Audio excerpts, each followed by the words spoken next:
Atenção! O programa Rasta News não é recomendado para menores de 16 anos. Contém linguagem obscena, palavras de baixo calão, piadas ruins e humor nordestino. Tire as crianças da sala.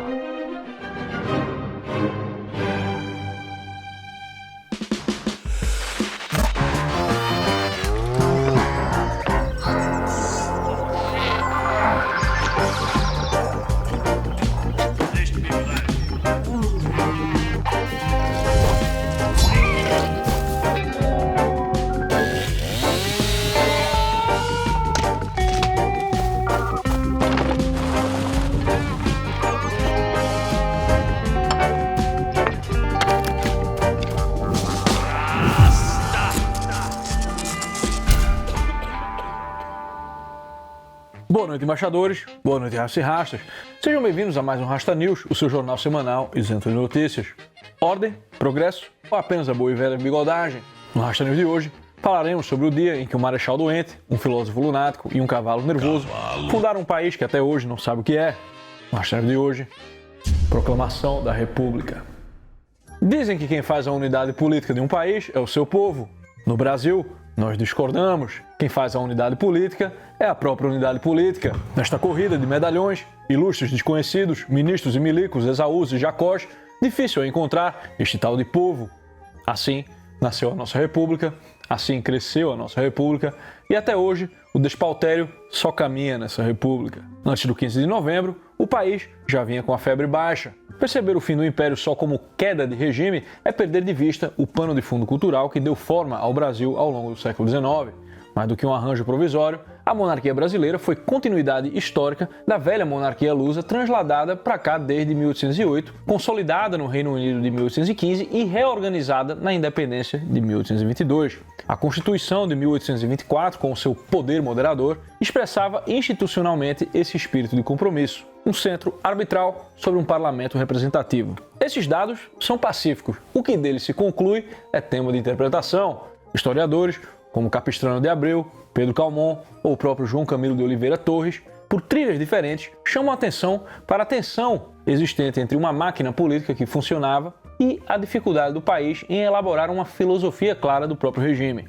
Dois elementos ajudam a entender essa tensão. Primeiro, a ordem jurídica conviveu por décadas com dois fatos que a desafiavam moralmente. O padroado, ou seja, a tutela estatal sobre a igreja, cuja fricção emergiu na questão religiosa dos anos 1870, e a escravidão, que foi abolida apenas em 1888. O segundo fator foi a educação superior, reformada ao longo do século, que foi se tornando fortemente técnica, especialmente nas escolas militares e na Politécnica. Isso elevou nosso padrão de ensino científico, mas nem sempre veio acompanhado de uma reflexão filosófico-política de fôlego. Entre a prudência institucional do poder moderador e a retórica voluntarista de manuais importados, abriu-se um vácuo de sentido. Quem éramos? Que cacete era o Brasil, meu irmão? Que finalidade justificava esse arranjo? Não sei responder essa merda até hoje. É neste espaço vazio que o positivismo encontra um eco. A filosofia de Auguste Comte circula no Brasil desde meados do século XIX, com penetração precoce nos meios de engenharia e na escola militar. Benjamin Constant é o nome mais lembrado dessa recepção. Mas na virada dos anos de 1870 para 1880, surge ali no Rio o apostolado positivista liderado por Miguel Lemos e Teixeira Mendes, que transforma um método de ciência numa espécie de religião civil. Amor como princípio, ordem como base, progresso como fim. Não é preciso concordar com o credo para reconhecer o seu apelo, né? Oferecia ali uma gramática moral e uma teleologia laica em um país cansado de impasses. Antes disso, a política já vinha armando o palco, né? A reação liberal de 1868 rachara o Partido Liberal e, em 1870, uma fração dele assinou ali o Manifesto Republicano de 3 de dezembro, o primeiro cartão de visitas do novo partido, como lembra Oliveira Viana. Ao mesmo tempo, a política eleitoral passa por um marco objetivo, a reforma de 1881, a Lei Saraiva, que reorganiza o sistema introduzindo, entre outras mudanças, eleições diretas para a Câmara e exigência de título de eleitor. O consenso historiográfico aí já não é bem unânime sobre os seus efeitos líquidos, né? Será que ela restringiu? Será que ela racionalizou? Mas é indiscutível que ela redesenhou a competição e os incentivos dos atores políticos, né? Some-se a isso a profissionalização técnica do Exército, que ampliou o papel de oficiais na esfera pública, e aí a gente tem um quadro verificável, né? Mais ciência, mais administração, mais jornal, mais clubinho, mais associações e mais doutrina circulando e menos convergência sobre uma filosofia compartilhada do poder. O fim do Império acontece num país que, por um lado, manteve instituições estáveis por décadas e, por outro, mudou aceleradamente a sua alma escolar e seus circuitos de legitimação. Entre o padroado e a questão religiosa, entre a escravidão e a Lei Áurea, entre a Constituição de 24 e a Lei Saraiva, entre o parlamento e os novos clubes de opinião, nasce o desejo de ordem com progresso que o positivismo soube nomear. Antes de falar em 15 de novembro, convém ter isso em mente, né? A proclamação não brota do nada, mas de um clima mental em que a técnica promete sentido, a administração promete salvação nacional e a fé no progresso pretende ocupar o lugar da filosofia do regime. Pedro Calmon chamou o evento de revolução incruenta, conservadora no gesto, célere no carimbo, pronta para aproveitar a máquina. Então aí foi tesouro, tribunal, forças públicas, todas trocando rótulos e mantendo os processos. O dinheiro lá fora até gostou. Na Inglaterra, na City, né, os fundos firmes, diria o anedotário da época. Os Estados Unidos aplaudiram e a recém-nascida República já parecia a Dercy Gonçalves no segundo mês, né? Do outro lado, o Partido das Ideias vinha meio ralo. Segundo o levantamento da época, compilado por Oliveira Viana, o republicanismo organizado somava pouca imprensa e poucos clubes, né? Normalmente concentrados no Sul, especialmente São Paulo e Minas. Tá feliz, Sudeste? E aí, Bilinski? Bom, era coisa de estudantes, de bacharéis e cadetes, né? O Brasil, o Ural, seguiu indiferente a essa porra toda. No meio dessa sopa, os positivistas trouxeram um roteiro tecnocrático, né? República ditatorial federativa, desconfiança das maiorias e um personagem com crachá, né? Para ligar a teoria e o quartel. Benjamin Constant.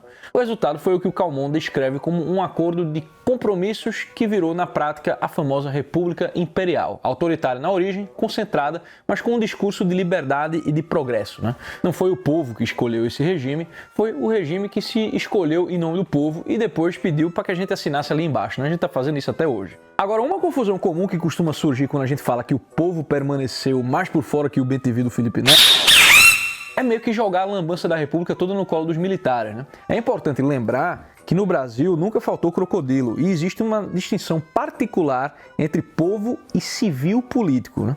E o Exército foi um belo candidato para um ataque de oportunidade. Desde a volta da Guerra do Paraguai, onde Deodoro e Floriano foram heróis de guerra, políticos crocodilosos descobriram que dava para domesticar os leões de farda com duas iscas: afago de vaidade e a doutrina do cidadão fardado, né?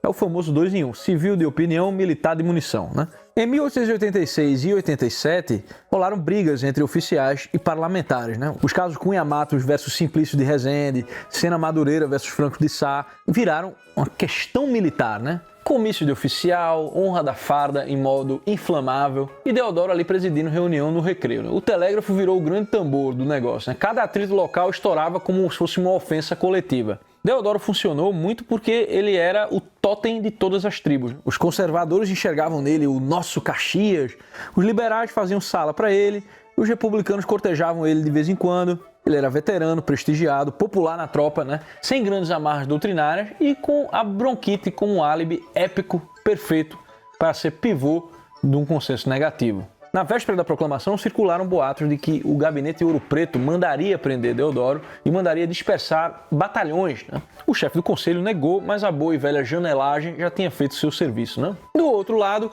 Benjamin Constant entregava a cola ideológica positivista e as pontes com a escola militar. Quando a politicária de casaca encontrou o pundonor de farda, o gatilho ganhou um nome e sobrenome na forma de Marechal Deodoro da Fonseca. No dia seguinte, ao 15 de novembro, às 3h30, Aristides Lobo, falando por Deodoro, Benjamin Constant, Rui Barbosa e o almirante Vandenkolk juram paz e liberdade na Câmara Municipal com José do Patrocínio, ontem terceiro reinado raiz, né, conduzindo a missa cívica. A pressa era tanta, meu irmão, que em 48 horas já havia decreto número 1, né, República Federativa, já tinha governador nomeado, já tinha proclamação impressa, o imperador ali discreto pegou o navio noturno e disse: meu irmão, essa aí é com vocês agora, foda-se. E com ele se foi a última chance de um contragolpe sério, né, especialmente na Bahia, onde o comandante das armas era o irmão do próprio Deodoro. O tenente Vinhais toma os telégrafos e solta o República Confirmadíssima. No Brasil afora, os governos começam a cair como um castelo de cartas, né? São Paulo já estava sob sobreaviso, né? O caso Glicério e Campos Sales. A multidão na rua de São Bento aplaude ali o triunvirato Prudente, Rangel Pestana e Américo Brasiliense. E Couto de Magalhães entrega a chave. Já em Ouro Preto, o Visconde de Bituruna passa a pasta a Antônio Olinto com o direito a... o secretário fica aqui, naquele clima bem de cartório. Na Bahia, Almeida Couto e Hermes da Fonseca ensaiam uma firmeza ainda. E aí quem resolve é o Coronel Buis, que proclama. No dia seguinte, com a notícia do exílio imperial, aí Hermes adere e Virgílio Damásio puxa os vivas e o povo assiste ali, né, mudo e indiferente. Em Recife, Martim Júnior põe a turma na rua e o presidente renuncia, né, em paz ao comandante das armas. Já no Pará, o clube e a guarnição intimam Silvino Cavalcante. No Paraná, Jesuíno Marcondes passa o governo ao coronel Cardoso Júnior com aperto de mão. Em Santa Catarina, a junta cede a Lauro Miller e o mutim some. No Mato Grosso, o generoso Ponce proclama Coelho. Depois vem as eleições nervosas, né? Murtinho no governo e Generoso esmagando quartéis. No Rio Grande do Sul, gasparistas e castilistas armam ali uma novela, né? Pelotas entre saia e Castilho recusa, indica frota, briga por banco, racha o partido. Em suma, quase todo lugar foi basicamente tropa, mais clube, mais carimbo do fato consumado. Confirmadíssimo, né? E aí o governo provisório vai espalhando seus homens para dar verniz de seriedade, né? No dia 19, sai a nova bandeira, o globo estrelado e o lema Ordem e Progresso de Teixeira Mendes. E lá fora a fila do reconhecimento anda, né? A Argentina corre com isso, 3 de dezembro. Os Estados Unidos carimbam em 29 de abril, graças a Salvador de Mendonça. E Portugal só mais tarde. Então essa foi basicamente a adesão. No fim das contas, quem lutou mesmo na proclamação da República foi o telégrafo, né? Imagino que não devia estar o Rio de Janeiro, né, meu irmão? E Esaú e Jacó era bilhetinho pra cá, bilhetinho pra lá, bababá. O governo provisório nasceu uma ciranda de maluco, né? Deodoro, velho, doente e autoritário, preferia a linha curta, né? Já Rui Barbosa queria tapar o rombo das finanças e dar logo o figurino americano, né? Aristides Lobo vigiava a pureza institucional e Quintino Bocaiúva foi de coraçado até Buenos Aires para resolver missões lá no Grito. Campos Sales mexia ali na máquina legislativa sem assustar o andar de cima. Demétrio Ribeiro, positivista, pediu um programa caro e bastante coragem. E Benjamin e Vandenkirk flutuavam ali no mundo das ideias, né? A aliança era frágil, os civismos eram reluzentes, né? Mas nenhuma amizade duradoura mesmo, né? A força do governo veio menos da convicção e mais dos pepinos que estavam caindo na mesa, né? Aí, meu irmão, teve motim no 2º de artilharia, a galera tem que mandar decreto para criar tribunal militar contra a indisciplina, palavras, escritos ou atos que atiçassem, né, com ronda de prisões e banimentos de monarquistas, como Silveira Martins, o Visconde de Ouro Preto, etc. Só não rolou fuzilamento porque Rui Barbosa segurou o gatilho, né? E aí, para organizar esse caos, meu irmão, esse pardieiro, eles inventaram um conselho de gabinete ali com atas presidido por Deodoro e secretariado pelo sobrinho, né, João Severiano Hermes. A República já nasceu uma ditadura com taquígrafo ali, né? A 15 de janeiro, tem cena de novela no Itamaraty, né? A multidão aclama Deodoro generalíssimo e eles pedem brigadeiro para o ministro da Guerra e vice-almirante para o da Marinha. E aí todo mundo aceita. Em maio, o generalíssimo distribui honras de general a ministros civilistas e põe o chefe de polícia, Sampaio Ferraz, de coroné. Parecia uma fantasia de cesarismo, assim, mas revela bastante essa alma marcial, oficialesca do regime, né? No tabuleiro, ditadura versus democracia. A minha na tua bacia.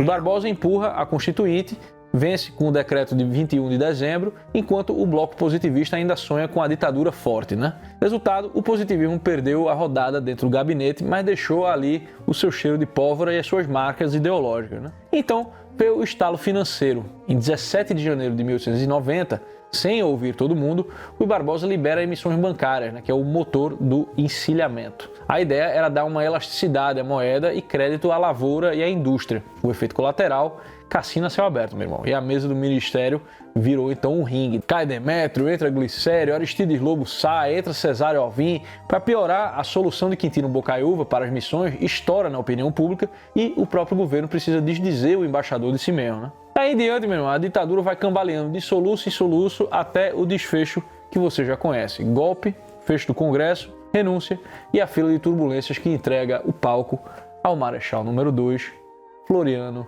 e seu bigode. Desde então o Brasil vive sem o poder moderador, mas sempre com um crocodilo pronto para exercer a sua função. E falando em bigode, é hora do nosso troféu bigodagem. E o nosso troféu bigodagem de hoje vai para ninguém menos que Benjamin Constant. Benjamin, além de um positivista incompleto, foi como um pássaro do conhecimento, uma pomba educacional, né? Benjamin a pomba.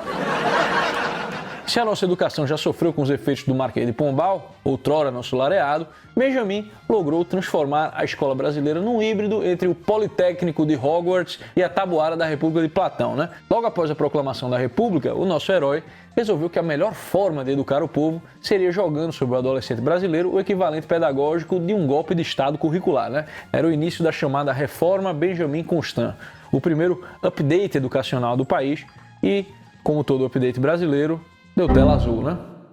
A ideia era simples, aplicar nas escolas a classificação das ciências de Auguste Comte. Traduzindo, né? Se o mestre francês dividia o saber entre astronomia, física, química, biologia e sociologia, Benjamin achou que bastava transformar isso num boletim.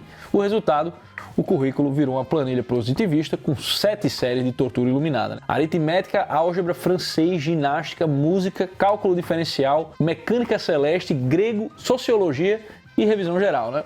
O aluno que não enlouquecesse até o fim ganhava por direito divino o diploma de sobrevivente, né? O padre Arlindo Vieira chamou o programa de rudes indigestaque moles, uma massa bruta e indigesta, e completou que aquilo ali era pura loucura. E ele tinha razão, né? O decreto era tão astral que, se ele lido de trás para frente, né, 981, 1890, indicava a data do desastre. É tipo um código mnemônico do próprio inferno pedagógico, né? João Camilo de Oliveira Torres, com todo o seu garbo e elegância, resumiu: foi a veste batismal com que se asfixiou a jovem república. Ou seja, o bebê da liberdade morreu ali de overdose de método por causa dos positivistas. Teixeira Mendes, o sumo pontífice do contismo ortodoxo, ainda tentou censurar o discípulo, dizendo que o governo não deveria se meter em assuntos espirituais e que a igreja da humanidade cuidaria disso depois. Mas já era tarde, meu irmão. O espírito sarumânico já estava solto. O ensino brasileiro, que antes visava formar almas cultas, passou a produzir técnicos ansiosos. O ginásio virou o que ele é na melhor das hipóteses hoje, né? Triagem para vestibular. A universidade também, na melhor das hipóteses, virou uma oficina de profissão, né? O professor é uma máquina para preencher prova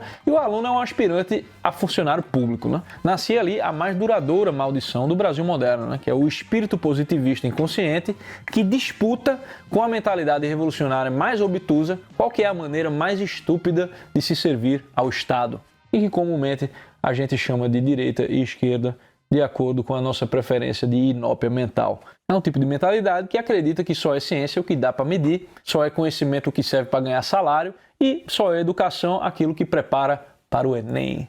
Então fica aqui a Benjamin Constant, o nosso troféu bigodagem. Se você gostou disso aqui até então, a BP tem um especial sobre a proclamação da República apresentado pelo grande professor Rafael Tonon. Então escaneia aí o QR Code na tela e vai lá. Basta, o positivismo é gnose com um pouquinho assim de falcatrua. Cara, é a gnose do Charlinho, né? Que o sujeito precisa estudar para evoluir. Grande Rasta, se todas as histórias de nossa cronologia humana forem uma farsa, o que fazer? Faz o L. Rasta, o que é mais brega? Chá revelação ou mêsversário? O ensaio de grávida pelada.